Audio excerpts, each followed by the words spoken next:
Good morning. We are Southeastern 16 presented by FanDuel. I'm Chris Lee, and you are who again? The face is familiar, but it's not. It's not clicking yet. It's a pleasure. We're back. It's been Hey. almost a year, Chris. Yeah.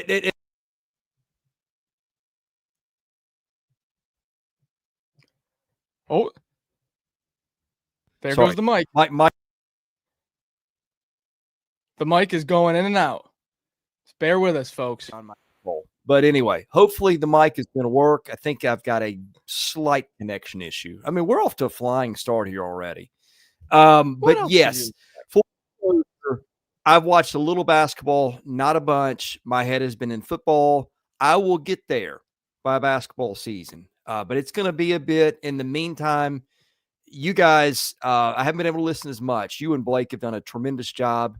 And what has happened here today? This was a Blake and Max show, and Blake is not doing well. He's very sick. I mean, so we're giving him a rest. Max playing hurt. I'm filling in today, running point, kind of throwing it to my shooting guard here and letting him take 90% shots. That's how it's going to go. But anyway, I was super excited to do this just to be on. We've had so much fun the last couple of years, and we're going to make it work today. We got a few games to talk about from last night, and we have a few upcoming tonight and tomorrow. But before we break it all down, remember, brought to you by good friends at FanDuel and GameTime Sidekicks. Yeah, and hey, look, this is the 40-ounce water tumbler. It's filled up with water and ice this morning. It is ready to go. It's going to be with me all day. The ice will stay icy most of the day. Guys, if you hadn't gotten your GameTime Sidekicks stuff, what are you doing here? He's got officially licensed stainless steel drinkware. Every SEC school, 350 other universities, stainless steel sippy cups, tumblers, 40-ounce bottles, shaker cups, SE16 for the 20% off discount to you guys, GameTimeSidekicks.com. Help out those who help the show. All right, Max, I think we've got Kentucky first up. The Cats win last night. 77-51 over Nicholls. A disappointment from a spread perspective. But, hey, this is a Kentucky team that was missing a couple of big parts here off the jump. And I don't know if work in progress is the discussion, but when they get Lowe and Quaintance back, I think this looks a lot different. Yeah, it was not the up and down Cats from last year in that first half. A little bit slower than expected. The shots weren't falling to start. I did give out the under yesterday. If anybody managed to play that was a no sweater. But listen, if you want to look at it from a defensive perspective, you just gotta love what you saw without JQ. If you want to look at it from an offensive perspective, we have a few things we can break down in terms of shooting, playmaking, rebounding. You have to remember the main man, Jaland Lowe, didn't play. But I want to start, Chris, with the defense, because I think that's the main positive coming out of this. Now on KenPom, now don't put too much into it. It's very early in the season, but the adjusted defensive efficiency coming into the year, Kentucky was 9th. And when we talked with Brandon Ramsey and we did our preview, I said, Brandon, what's your reaction to this preseason projection? How do you feel about what the computers are saying about the Cats? And he said, hey, if this is a top 10 defense, I am more than satisfied. Mark Pope will get the offense clicking eventually, but if this is a top 10 defense, okay, sign me up. Well, right now they're third in the nation analytically in defense, and this is without their main rim protector down the stretch. That'll be JQ. They are versatile, Chris.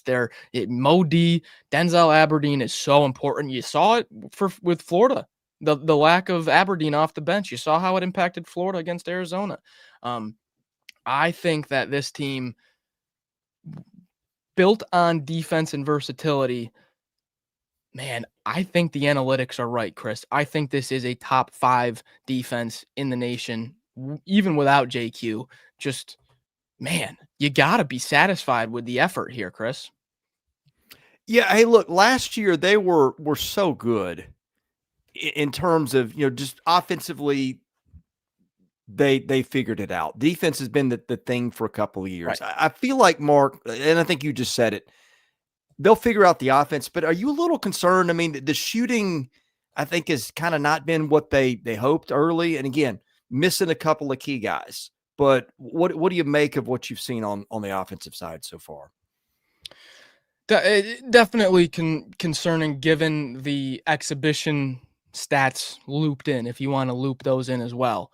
I already mentioned Ramsey. He did a great job putting together all the stats, like the combined shooting stats from the exhibitions and from this game. From three right now, Kentucky has a team 30 of 112 in their competitive games so far. That's 26.8% from three. A little bit more concerning, the free throw shooting, Chris. 52 of 85 through the exhibitions in the first game. That's 61.2% from the free throw line. And I didn't rewatch the whole game, but I rewatched highlights. And, you know, a lot of the threes that the Cats missed, it was not like you're coming out of a game playing in Knoxville and Ziegler's been in your grill, Gainey's been in your grill, and you're taking a lot of threes and they're just all contested. Some of them were, but there was a lot of good looks that just didn't fall. And so I think that the averages will come up a little bit, but Pope's putting them in good spots. You know, the offensive sets are good.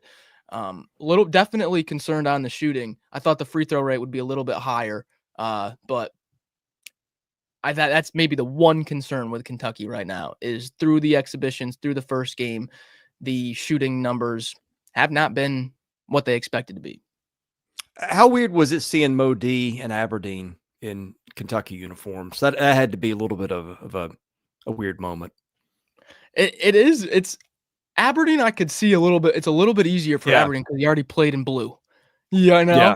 Seeing Mo D in the white and blue is night and day. And Joe Mother does bring up the second half. You know, first half I think there was only 1 or 2 threes made, so that the second half was better. But I'm more just talking about it with the exhibitions. With the exhibitions all considered, you know, still under 27% from three.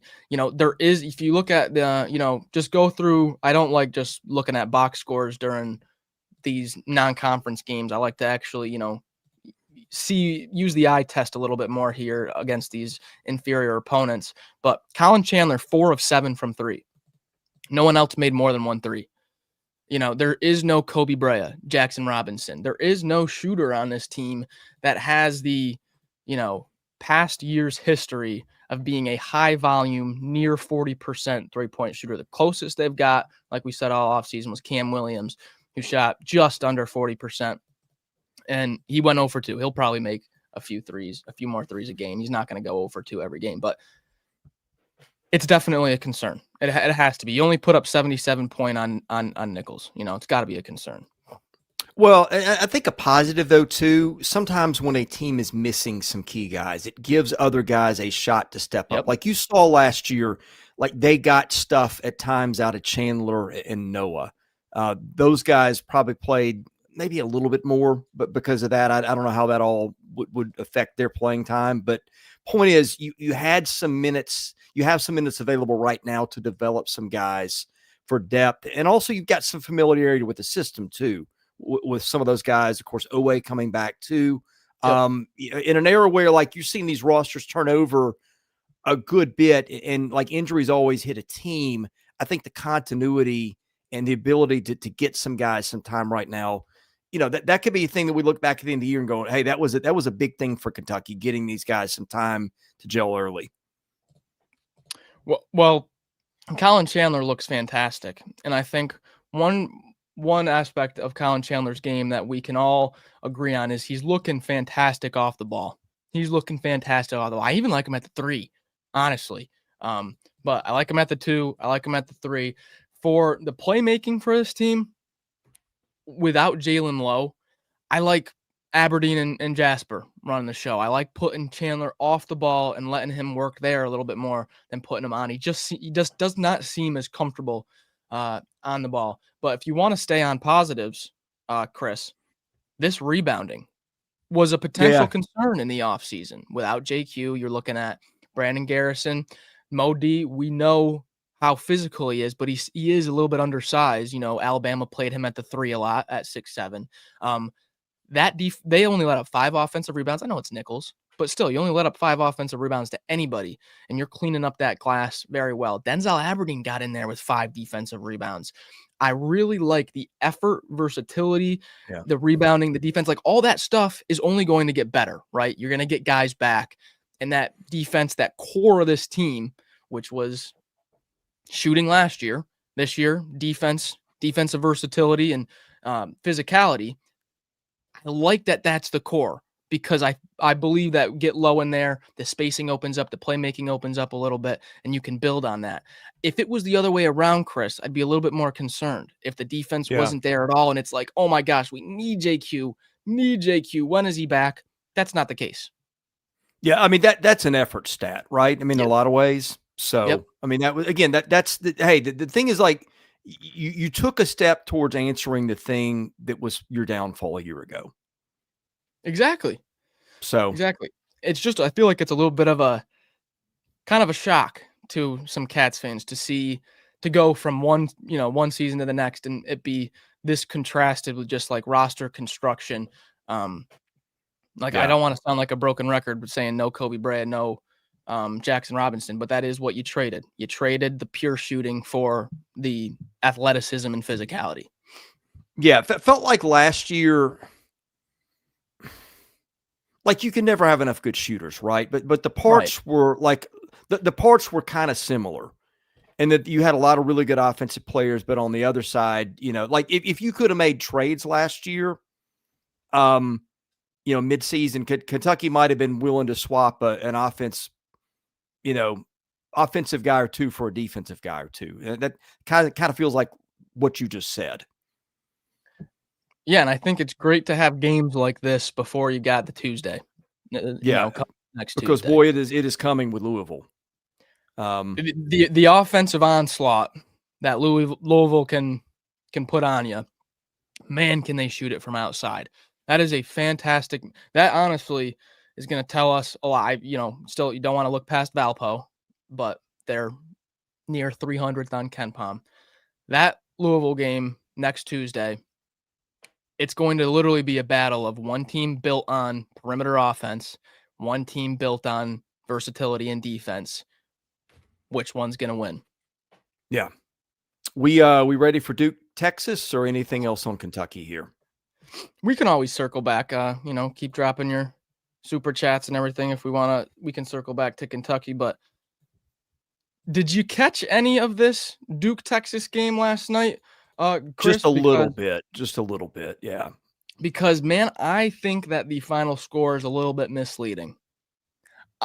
60 to 75, if you guys didn't catch it. Duke, number 6 team in the nation, Texas unranked right now. It was played in Charlotte, North Carolina. So not true home game for Duke, but home game for Duke. Texas was up 33-22 at halftime. Super physical. Matas Vokititis played a heck of a game. Traore, for being a 50-50 questionable tag going into the game, he looked like he was holding right up with Ngogba. I was a little bit surprised at the Nick Cody start, 6'8" sophomore. Yeah. Hadn't heard too much about Nick Cody in the offseason, but I wonder if that's just Sean Miller kind of saying, all right, Duke's going to throw out 6'7" and above for every position out there. We got to match up with some size already. So did you do that on purpose, Max Barr? What? 6'7"? You don't have kids. This is a thing. I don't. Yeah, I do know that's a thing, but I don't quite get it. I just know I know it is. Anyway, carry along. Yeah, I don't know what that is either. But 60 to 75. If you didn't watch the game, you'll just look at that and be like, "Oh man, Duke, controlled." It was not the case. I really liked what I saw from Texas. This is not the Texas from last year at all. There was pure offensive sets. Like, it wasn't just go make something happen. 18 offensive boards for Texas. 18. Vokititis and Traore. We told you guys, rebounding machines. The offense was definitely affected by Duke's length, though. I mean, 33% from 2. you got to finish some shots inside. You got to get to the rim a little bit more. I know it's Duke and they're probably the tallest team in the country, but got to be a little bit more efficient from inside. Only 2 points from Tremont Mark, Chris. Tremont Mark's got to be a little bit more aggressive with his offense, looking to get inside.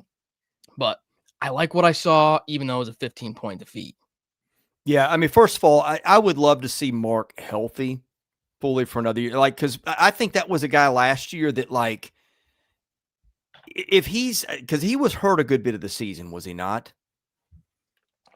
Was Am I playing imagining through a that? bunch of stuff. Yeah. Yeah. I mean, and so, like, you get a healthy Tremont Mark. We have seen what he can do at a couple of Right. different stops. He's a beast. So I think that's number one. Did he look like he was 100% last night? Just wasn't real. You know how, like, sometimes you have those T-Mark stretches where for like 4 minutes in a row, he takes every Yeah. shot, and it's just like pull up mid-range after pull up mid-range. And you're like, how do we stop this guy? And then he'll nail a three or something. Just like wasn't looking to get into his to be. I thought he'd be more aggressive. He loves those.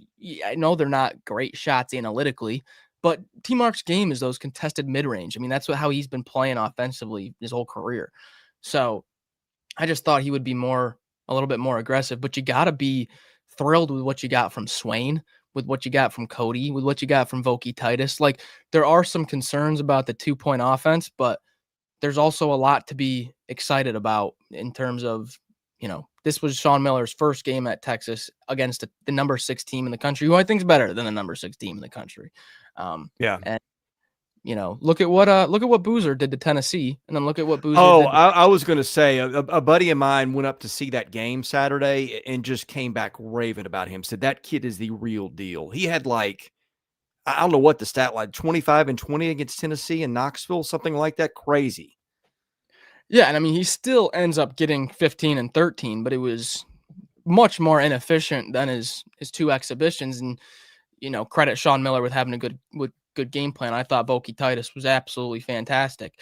But the offense might be a little bit of a work in progress here, but the front court, the rebounding, the physicality, and honestly, just the eye test. Like, if you go back and watch some of the highlights, it wasn't pretty, but it looked like good basketball. It did not look last year. You have all the individual scorers for Texas, and there was rarely a set. There was rarely like good, clean offense into a step-in shot. It was all one-on-one, shake and bake, pull-up stuff. This did not look like that. I really liked how it looked. Yeah. Check your text, by the way, if you just got that. Oh, okay. All right. Yeah. Right. Sorry that interrupted my train of thought. Yeah. Let's see. Yeah. I mean, I think if Mark gives him more, obviously that's going to be a difference maker for them.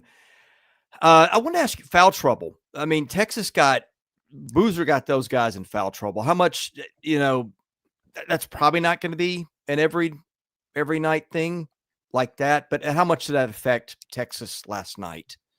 In the second half, I mean, you don't want to make it the story of the game, but I'm pretty sure the free throws in the second half were something like 18 for Duke and only 4 for Texas. Now that's also a matter of Boozer and those guys were ultra aggressive, and that's why I had one of my main takeaways, especially for a leader like T-Mark, to be more aggressive. You got to be more aggressive, even though Duke is just massive defensively. If you do look up Texas Duke officiating, you're certainly going to see a No one-sided narrative, if you want to put it that way. But Yeah. that was not the outcome. I'm not saying if the refs called the game differently, Texas wins this game. I don't think that was the case, but it was 33-32 at halftime, and there was a major second half discrepancy in free throws. But I think you credit Duke with turning up the aggressive offensive play with Boozer and such. Yeah, not often you're going to see Texas go 14-42 from 2.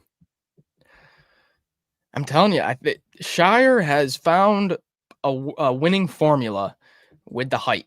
He played, Caleb Foster at 6'5" is the shortest guy that they played. and he didn't play a ton. It's Isaiah Evans at 6'6" for a majority of the game. Isaiah Evans at 6'6" was Duke's shortest player.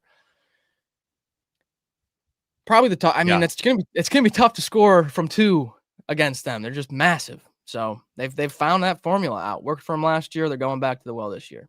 Well, they've got tune-ups from now to Thanksgiving-ish. Arizona State, don't know how good they're going to be. The Virginia game, December 3rd, I'm really looking forward to seeing that. When I've seen Virginia, I think that team's going to be maybe better than people think. So, anything else on Texas?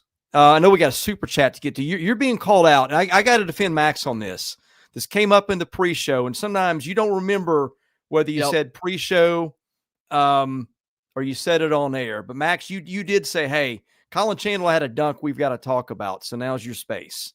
Thank you. Thank you for doing this, Chris, because I was going to say the same thing.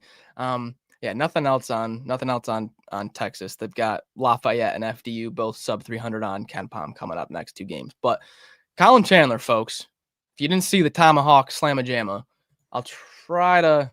It's probably going to be too difficult to try to get. Well, I was going to say, is that a copyright thing anyway? Yeah, I don't know, but he was coming down the lane, right hand back, slam, roof blows off the place. I think if you scroll up in our chat right here, before we go live, all the talk, Colin Chandler. Here we go, Eric, Colin Chandler, MVP. Would love to know what he was saying after that dunk. Listen, I'll go back to it again. If you watched our preview with Brandon Ramsey, my last question for him was, just give me a Brandon Ramsey special. Throw a take out there. Give me something. He goes, Colin Chandler. It's my guy. I think Colin Chandler's going to have a big year. I think if you put Colin Chandler in the right spot, in the right role, man, can this kid take off this year. Get Jaland Lowe back so you're not putting Colin Chandler on the ball too much. Put him off the ball, and this kid can have this could be a norm, double-digit scoring for Chandler. Put him in that right role, get healthy, 100%. All right, we're going to talk South Carolina in just a second. Before we get there, reminder, we're brought to you by Yearly Company, a Nashville-based fine jewelry brand built on tradition, designed for meaning, each piece handcrafted from solid 14-karat gold and natural gemstones, made to measure for a perfect fit, backed by a lifetime guarantee. Every Yearly Company bangle is custom sized, so knowing your size is the most important first step before you order. That's where the sizing kit comes in. Code SE16KIT gets you 100% off the sizing kit at checkout. Hey, guys, Christmas is going to be here before you know it. You do not want to be that guy doing last-minute stuff. Go to Yearly Company. Make your wife, your fiance, your girlfriend happy. Get your shopping done ahead of time and thank us later. Also brought to you by ROKFORM. And boy, my ROKFORM case, Max Barr, I cannot tell you how many times I've dropped my phone this fall, and it's like nothing ever happened. It is the world's strongest magnetic phone case. In fact, watch out, like if you got it in your pocket and you're walking to another car, you might find your hip sticking to the car next to you unexpectedly. That is really strong. Trust me on that. Extreme protection, super strong magnets, Rock Lock secure mounting. SEC 25 gets you 25% off your entire order at rockform.com. And trust me on this, get the case, get the vent clip. That is a lifesaver in the car where your phone's not sliding all over the place. It's in front of you. Need it.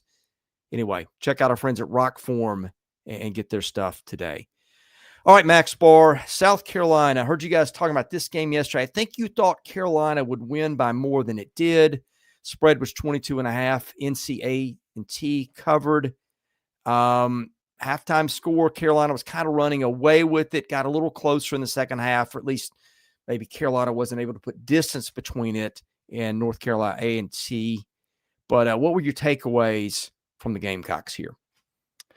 Yeah, Blake and I were in agreement. We thought the minus 22.5 was a little bit disrespectful to the Gamecocks, given North Carolina A&T's preseason analytical projection of being around bottom 10, bottom 15. And it was looking that way at halftime, up by 18, thinking, okay, here go the Gamecocks. Don't disrespect them. And then that's why it's tough. You can't really, don't go big units early on in the season. Lamont Paris goes deep into the bench, starts searching for different combinations, roster combinations. And the interior defense really wasn't there in the second half for South Carolina. Really let North Carolina A&T score in the paint a little bit too much. But offensively, Chris, different story from a year ago. Yep. They never scored 91 in regulation last year. Never got to 90 in regulation. This 91 in regulation here for South Carolina, season high in regulation, surpassed it from last year.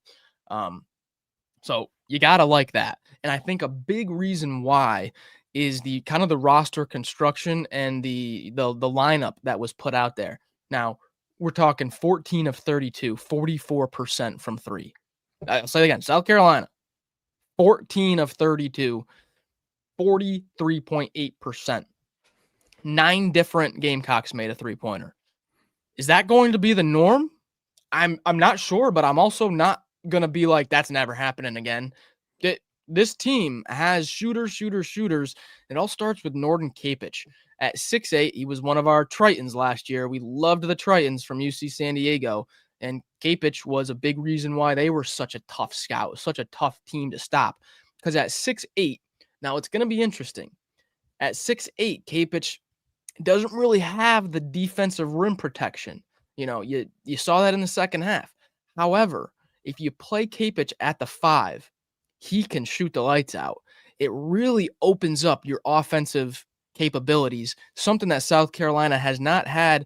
They maybe you can draw the comparison back to the BJ Mack team from 2 years ago. Putting Mack at the 5, you can put him at the top of the key. It opens up everything. I'm starting to see, Chris, some similarities to this team from 2 years ago. Not saying they're going to be, a top, not saying they might not be as successful, but there's some similarities. Yeah, I was going to say it's tougher to do what they did 2 years ago, but it feels on paper a little bit like a run it back from 2 years ago thing. Not only getting Michi Johnson back, but like you look around and it's like their transfers they got were old. That was the big thing that stood out before 2 years ago. Like I think they were the most experienced team in the league under Lamont Paris 2 years ago, and that ended up translating. They were limited, right? It wasn't a super skilled team, but he made it work. Feels like they've maybe tried to do a little bit of that again. And I think, the 14 threes, Miles Studi, is he their best shooter, or is it the Kapich kid? They're probably similar. I bet Studi has a little bit more career volume if you're looking at right.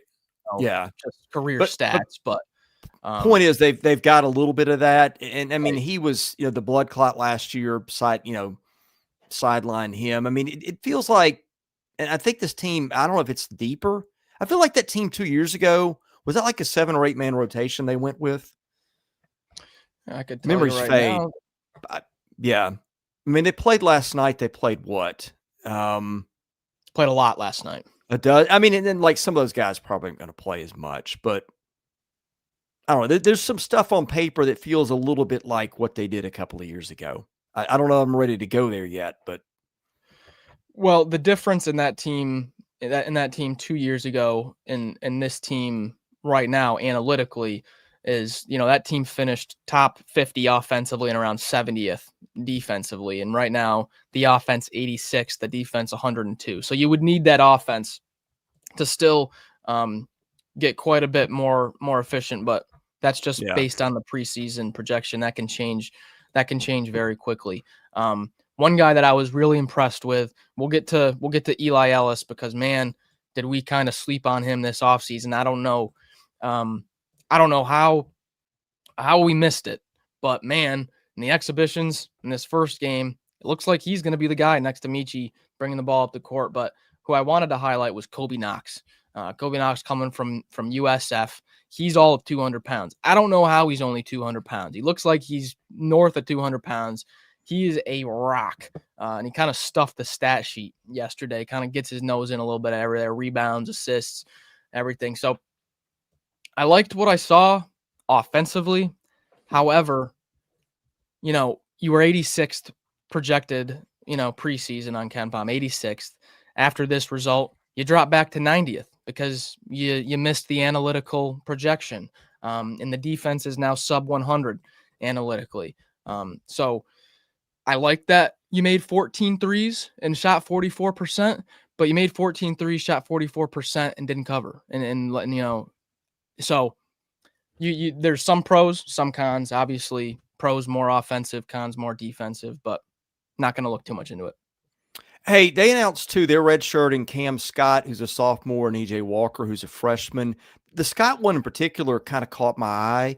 Is there an Yeah. injury thing there, or is that just a hey, we've got a better roster this year, and so we've maybe recruited over him. We'll let him redshirt and see if he's better next year. Maybe pick up another year of eligibility. But what's going on there?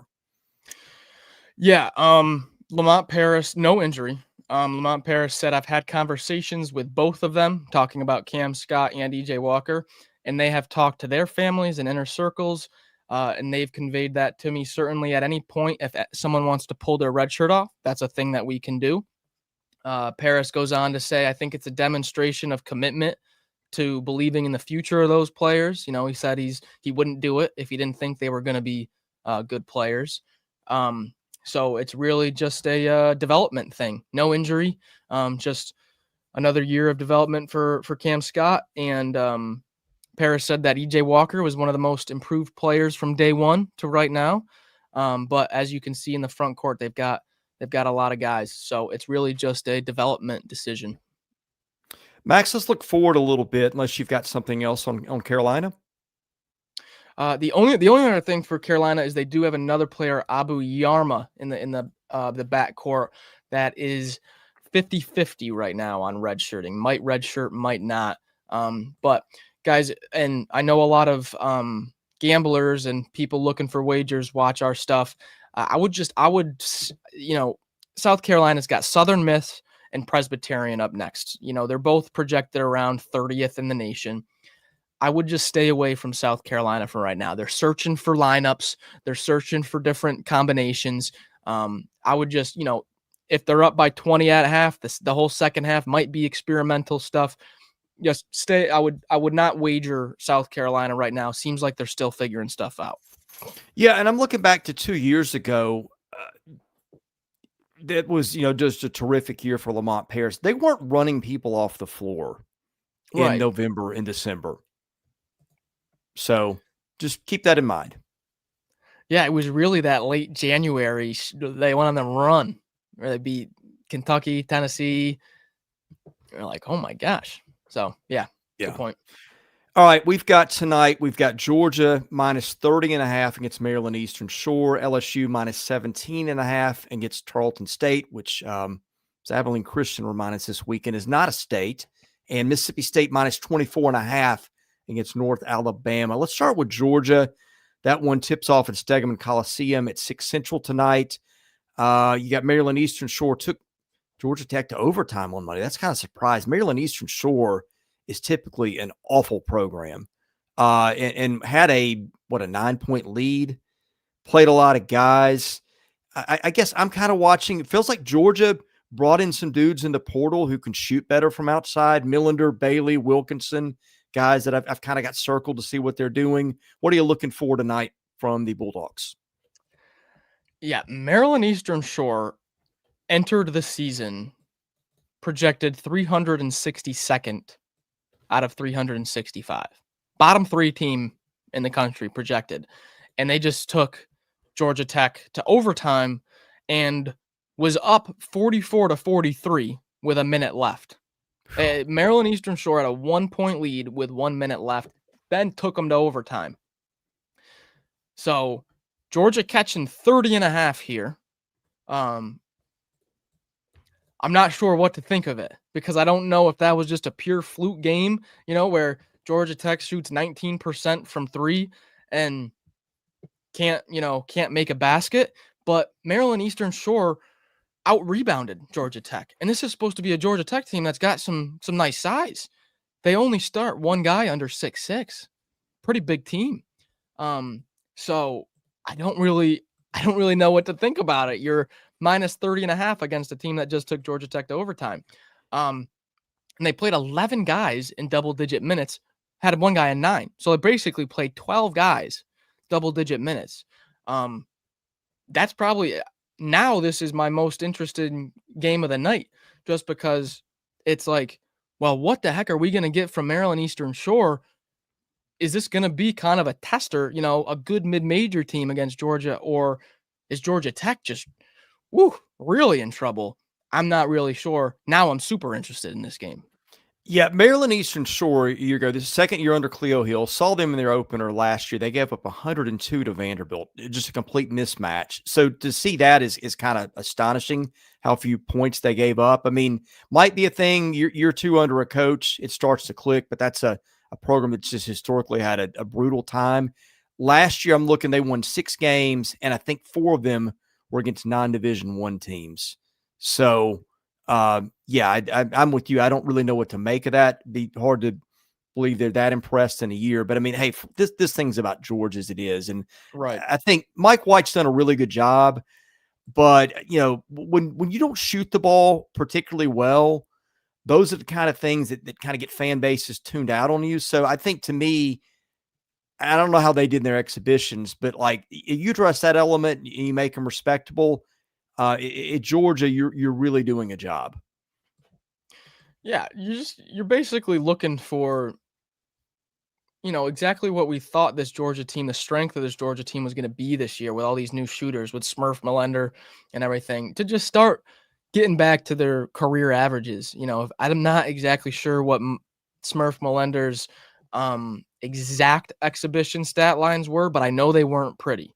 And then going 0 of 4 from 3 in their opener, not ideal from a guy that the past 2 years at UTSA, last year, 43.5% from 3. Guys, in conference play for UTSA last year, he shot 48.5% from 3, 48 of 99. He's almost a 50% three-point shooter on very high volume last year in conference play. I mean, he's got some games in conference play last year, like 5 of 6 from 3, 5 of 7 from 3, like just a absolute sniper from outside.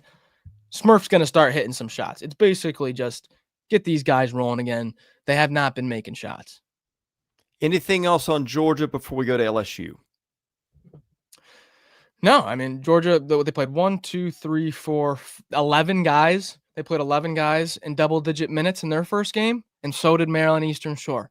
Should be a game where both teams, aren't very – is it really plus 33.5 now? Wow. Should be a game where both teams can go into the bench, but you're catching 33.5 against a team that almost came maybe a basket away from beating an ACC team last time out.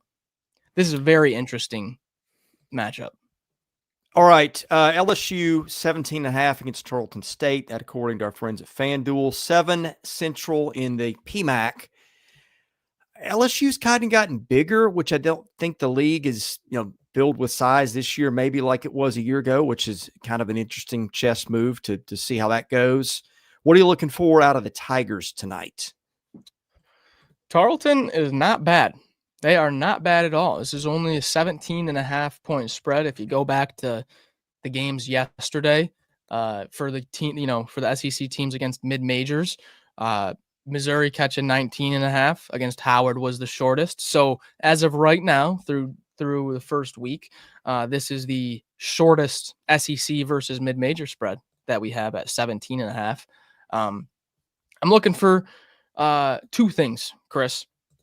What is this front court rotation going to be like? And especially just to start out the first half, because if LSU runs away and McMahon starts just throwing in freshmen and playing around with rotations, you can't really take too much away. So I want to see, like, when this game is still competitive and really close. It might be the whole time. Tarleton State is not bad, but what's this front court look like? Who are, is it going to be a genuine 4-man rotation? Jalen Reed, Mike Nwoko, Markel Sutton, and Rob Miller? Is this going to be just a 4-man they're going to rotate like Florida did last year? Or is there going to be some guys that rise to the top? That's one aspect I'm looking for LSU. And then the other is kind of just the health of the backcourt. Ron Zipper was sick. I don't know what the illness was, but he was out for a solid week or 2 with an illness.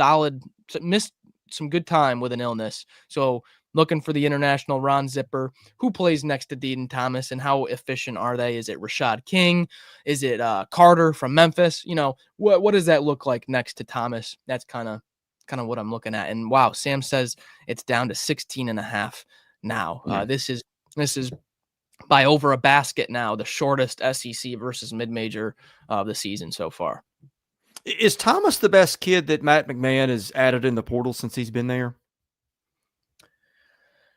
Oh, who did he add the first year, though? That's what I'm trying to remember. Right? I'm just thinking, they've gotten some decent players, but they're not like blowing you away with the guys they're getting, right? Jordan Wright would probably be the argument. Jordan Wright was fine, but I don't think he's Thomas. Right. So probably, right? Probably. Yeah. The Baker kid, I think, had some promise too, Will Baker, but I don't know that ever like materialized quite like they thought. That was a couple of years ago too. I mean, it feels like it's a big year for Matt McMahon, but that's a weird spot right now because like you got the football turmoil. I know you don't follow that, but you had to have heard about that. They've like searching for a new president, fired the AD, just brought in an interim, named him the permanent after a few days. I mean, all the attention in Baton Rouge down there on football, that may or may not be a good thing for Matt McMahon. I'm not sure. I'll tell you what, though. The analytical projection on this game is LSU 83, Tarleton 64. So they have it more towards like a minus 19. If LSU is to their preseason 57th, right? All LSU needs to do is outperform their analytical projection in one of these first few games. Their first 1, 2, 3, 4, 5, 6 games are all against mid-majors. Yeah. Really no chance. First week. Go ahead. I'm sorry. No, you're just going through their schedule? Yeah, I was going to say the challenges really come. I mean, Drake is on there. I don't know what Drake is or isn't this year. I know they lost their coach. And then you got, the Texas Tech SMU thing there in early to mid-December. That's where you find out. But with LSU, like analytically, because you can use it to project if they're going to make the tournament or not. At 57th currently, if you outperform this analytical projection a few games and you get into that 40 range, if you just sneak from 57 into the 40s, you are firmly in the bubble conversation. Around 45 is usually the cutoff. Around there, give or take a little bit. If you lose a few, though, and you drop from 57 out to 65, down towards 70, now you're firmly out. So it's like LSU here in the month of November, if they outperform their projection just good enough, you're talking now conversations of, all right, when we're talking about tournament teams, we can't leave out LSU. It's very close. It's going to happen in November. They also could just be right on par and be somewhere in the high 50s, mid 50s, but LSU is just a few nice games away from, you're going to have to mention them talking about tournament teams. Yeah, well, and I think, too, these games are important because, like we found out last year, the committee didn't hold a bad conference record against you if the analytics were there. And the key is, like, outperform your expectation against some of these bottom-level teams. You saw some teams, Vanderbilt being one of them last year, that did that, and it really helped the numbers to justify getting in by the time we got to March. So, well, look at what Georgia just did. You think these games are meaningless. Georgia absolutely, 104 to 59 crushes the analytical projection. They jump from 44th to 36th. All right, now firmly in the tournament. If you go back to last year, the top ranked team to miss the tournament was Northwestern at 44th. Yeah. So right now, Georgia's projecting tournament team. They're in. Right. It's so early, but it's just, we're talking like what the computer projections can line you up with. And right around that 45th range is usually where the cutoff is. All right. Mississippi State minus 24.5 against North Alabama at the Hump, 8 Central. Feels like Chris Jans went out and maybe got some help for Josh Hubbard in terms of the shooting. Yeah, this is gonna be an interesting one because North Alabama was a really good mid-major last year. you're going to see how good Jakari Lane is playing for Buckyball this year. North Alabama last year offensively had some unbelievable numbers. I'm pretty sure, I don't have the exact number in front of me, but I'm pretty sure they were like one of the best teams in the country offensively with their turnover rate. It was impossible to turn that team over. Jakari Lane was so impressive. And so Mississippi State catching about 25 at home. It's kind of similar to that now they don't have a coaching change, but like previewing the Vandy Lipscomb game, it's like, all right, they don't have Jacob Ognachevich anymore. They don't have these first team all conference players that are expected to be studs. North Alabama lost a lot this offseason. So I'm not too sure what kind of North Alabama team are we going to get. Are we going to get the team that was floating around like top 100 team in the country, like really potent offense? If you're not making shots, this North Alabama team is going to make shots? Or are they going to really feel the absence of Jakari Lane and some of these studs they had last year? I'm not really too sure what to expect from this one, but Chris Jans isn't going to take him lightly, just given how good of a season North Alabama just had. All right, Max Barr, I'm about to make it personal, okay? So brace yourself. Because I got to ask you about Quincy Ballard. Because on one hand, he feels like he's your guy. And then I look at the free throw percentage, and it's just too much. He hits too many of them. He's dang good. People are gonna. I think if you look at like Evan Mia's player, he does his player analytics and stuff like that. One of the takes I have for this Mississippi State team is, I think Quincy Ballard might be the most efficient basketball player on this team. Now, I'm not saying he's better than Hubbard or anything. He's going to have SEC honors over Hubbard, but when it comes to like the impact he's going to have on this team, Quincy Ballard on the floor versus Quincy Ballard off the floor, I think he's going to be monumental for what Mississippi State wants to do around the rim. So I kind of want to see what's around Quincy Ballard. Is it going to be a chore looking like his old days playing for Samford? Or is it going to be, some mix of the transfers or the international? I'm kind of seeing what is around Quincy Ballard and who's looking good. And then the same thing for Josh Hubbard. How does Jaden Epps and Hubbard mesh on the court together? One thing, if you're talking about some other teams that have new players, the talk of BYU right now is these players aren't meshing well together. Rob Wright, Saunders, and DeBonce, they don't know how to play together. How's Epps, McGee, and Hubbard? How are they all going to play together? Is it going to fit, or is it going to be a little bit awkward to start out? That's the stuff I'm looking for in this one. Well, the other thing, the Akora reboot too. Yeah. I mean, after last year. Yeah. So I think out of the 3 games that we have here, you look at them on face value and you say, okay, Georgia's a 30-point favorite, whatever. LSU's first game of the season, almost a 20-point favorite, whatever. Mississippi State's favored by 25, whatever. You dig into these matchups a little bit, folks.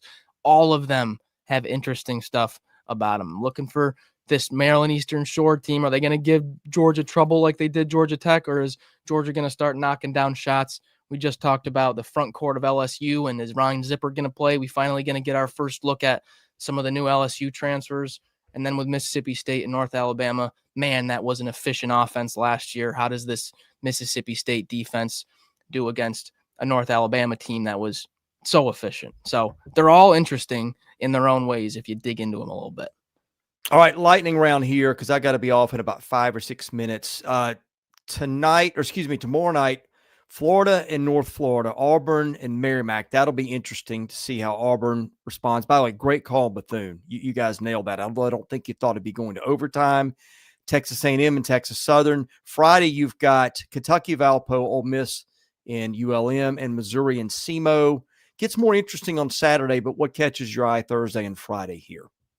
Got to be the Auburn game. Got to be. How do we look bouncing back? I'm expecting an extreme aggressive physicality, all of it, just 10 out of 10, 11 out of 10 for Auburn. I'm expecting flying around. Because if it's not, then you're your concerns that are kind of being muted by like, well, guys, Bethune is amazing, you know, as for a mid-major. They're picked first overall in their conference. They got Arterio Morris. If it carries over to Merrimack now, you're like, okay, we've got some concerns. I come out of there, guns blazing, and bounce back strong. The others, I don't, you know, they're all going to be massive spreads. So until Saturday, Saturday's incredible. Yeah, Saturday you got St. John's in Alabama at the Garden, Michigan State and Arkansas in East Lansing. Yes. Those are your headliners. You got UCF and Vandy. Boy, you guys nailed it on Vandy. They're going to be very, very good, I believe. Gonzaga and Oklahoma, Tennessee, Northern Kentucky. Vols probably looking to find a little more offense than they found in the opener. And Texas and Lafayette. Obviously, those first two are the headliners, but what have you got here? It's going to be an incredible Saturday, first Saturday for SEC basketball. 2 top 25 matchups, and then beyond that, the Gonzaga-Oklahoma matchup.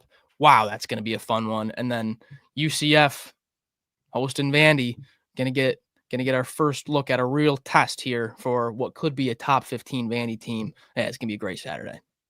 Yeah, what do we make of UCF? I haven't had time to look into them yet.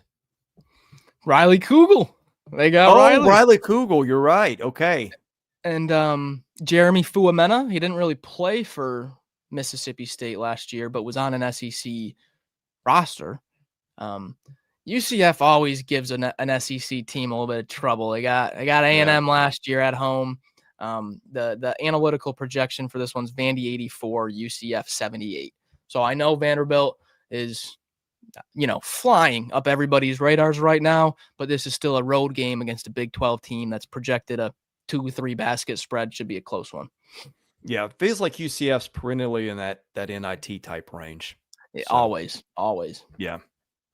Johnny Dawkins has been there for a bit now. Okay, any of those other games to hit on before we scoot here? No, I think we wrapped them all up. Yeah, well, hey, man, again, thank you guys for Blake. Back. Yeah, hey, it gets much better when Blake pops on instead of me. I will get there with basketball, but my bandwidth is going to football. But you know what? I was excited when you asked me to fill in today because it's just, God, man, we've had so much fun the last couple of years. Yeah, so it's always great. Yeah, Sam says, great job, fire Blake. I don't think Blake needs to worry about being Wally Pipp for hoops, but thanks for the words, Sam. Although I'm not sure that's the spirit in which you meant it, but in any case, we'll take what we can get here. Hey, Max, it's been a blast. Again, I'm going to be popping in on hoops coverage probably in the next few weeks here and there as I feel like I'm ready for it. But yeah, basketball season's here. We're super excited about it. Can't wait to serve our audience. It's good to see some of the familiar names in the chat that we know that have been here with us for years. So yeah, gonna be a fun year. We'll be here for you. Max, enjoyed it. Any parting thoughts? No, check out the football. Got predictions up. Just put up Kentucky, Florida, Mississippi State, Georgia. Got a few national coming up today. Got some big games around the league. Get in on your football predictions. They're up. All right. Well, thank you guys for watching. God bless you. Have a great rest of your day. For Max Barr, I'm Chris Lee. You've been watching Southeastern 16, presented by FanDuel.